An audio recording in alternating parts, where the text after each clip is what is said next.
Para esta ocasión vamos a tratar un poquito a fondo el tema de fracciones. Vamos a ver algunas características importantes sobre las fracciones y vamos a ver algunas consideraciones de relevancia sobre fracciones. De manera práctica, una fracción es una manera de expresar partes de un todo. Se representa como la cantidad que aparece en pantalla, que se lee a sobre b o a partido por b. Al número de arriba, el número A, en una fracción representa las partes que se toman de un todo. Y el número de abajo, el número B, son las partes en las que se divide el todo. Entonces estas son las partes que se toman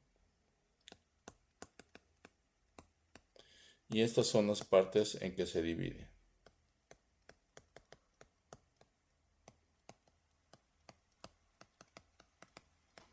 Partes iguales. Por ejemplo, un ejemplo muy básico. Aquí podríamos considerar un rectángulo, que bien podría representar un terreno de forma rectangular o una zona rectangular. Entonces, en este rectángulo, ¿qué pasa si nosotros dividimos el rectángulo en 5 partes iguales? Pero además, entonces aquí el número que iría en la parte de abajo sería el 5. Pero además de esas 5 partes, a nosotros nos interesa tomar o seleccionar únicamente 3 de esas partes.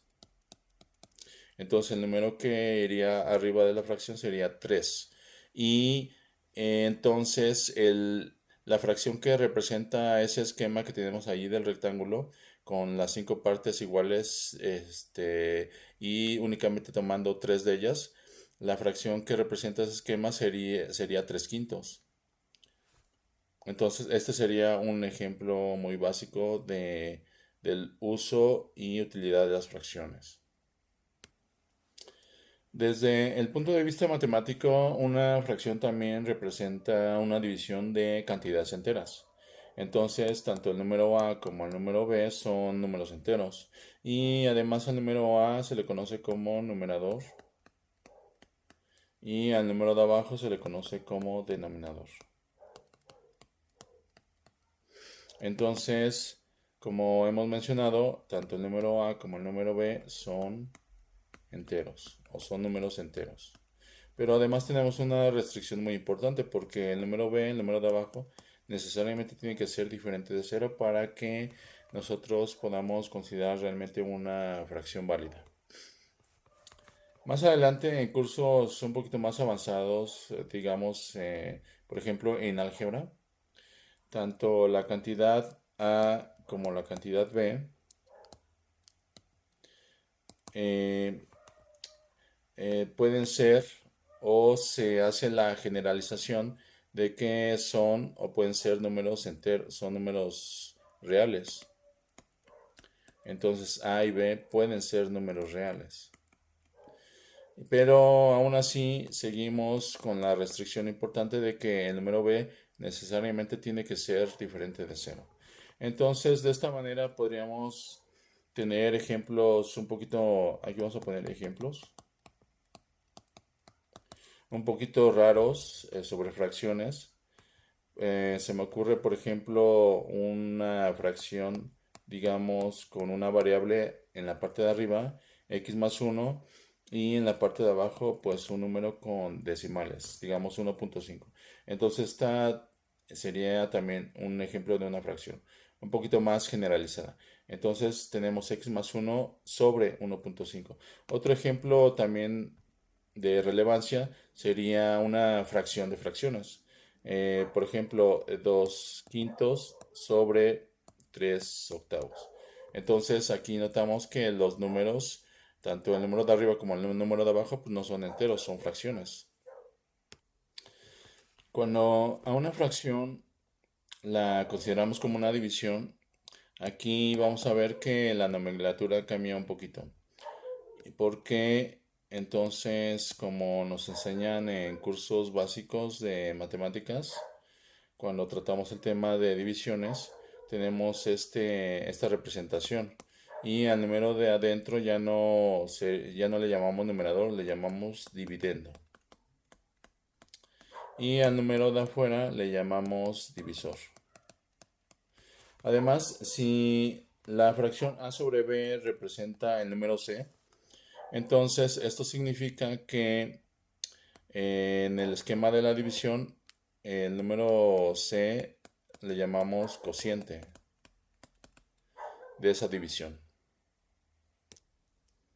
Pero aún más, si esta división produce un resto,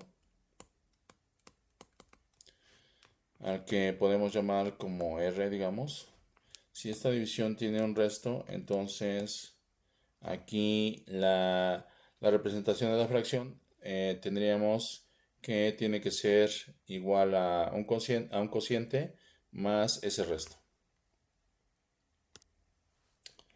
Lo que estamos viendo aquí es una característica muy importante sobre las fracciones o de manera general sobre las divisiones. Porque como ya mencionamos, una fracción también representa una división. Es decir, que cuando tenemos una fracción, la operación con la que estamos tratando es una división. Pero además de ser una división, lo que estamos viendo con esa igualdad que tenemos en pantalla es que también la fracción representa una multiplicación. Es curioso porque si es una división, entonces también es una multiplicación. Pero aquí lo que estamos viendo entonces es de que realmente cuando tenemos una fracción, las cantidades que tenemos en la parte de arriba en el numerador, algunas veces es posible separarlas. En este caso, si tenemos una fracción representada por esta cantidad a sobre b, lo que significa es de que el numerador a lo podemos separar de una fracción. Entonces colocamos como factor el número a y la fracción de la que separamos ese número es 1 sobre b. A esa cantidad 1 sobre b se le conoce en matemáticas con un nombre muy importante, porque de hecho tiene que ver con las propiedades fundamentales de los números reales. A esa cantidad 1 sobre b se le conoce como inverso multiplicativo del número b. Entonces, de manera general, todo número entero, todo entero, o generalizando como mencionábamos más, antes, de manera general, todo número real tiene un inverso multiplicativo.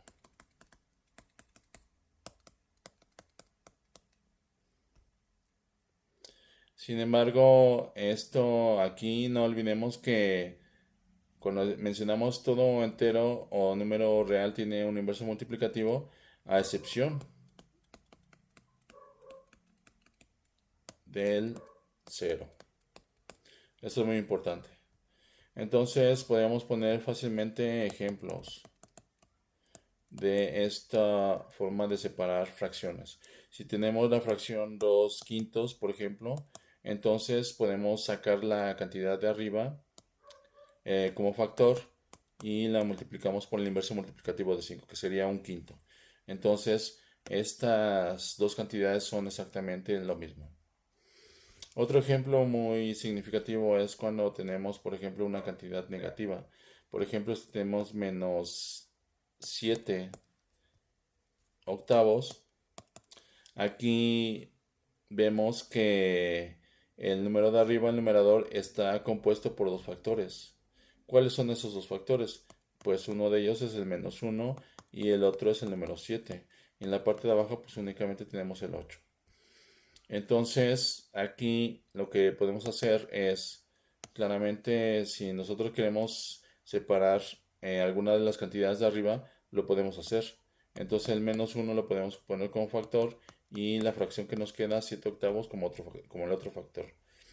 O de otra manera podemos colocar el 7 afuera y la fracción, el otro factor que nos quedaría sería la fracción menos un octavo. Entonces, aquí vemos la importancia de saber este tipo de manipulaciones algebraicas. Esto es muy importante porque nos ayuda a entender qué es lo que pasa con el signo de una fracción. Por ejemplo, si tenemos la fracción 2 tercios, aquí realmente podemos jugar con la posición que tiene, podemos jugar con la posición de ese signo negativo.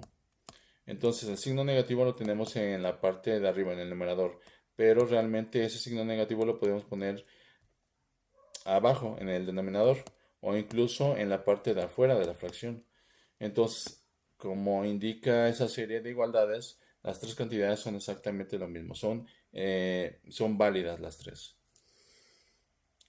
Y para justificar ese cambio de posición en el signo, consideramos por ejemplo la primera fracción, que es menos 2 tercios.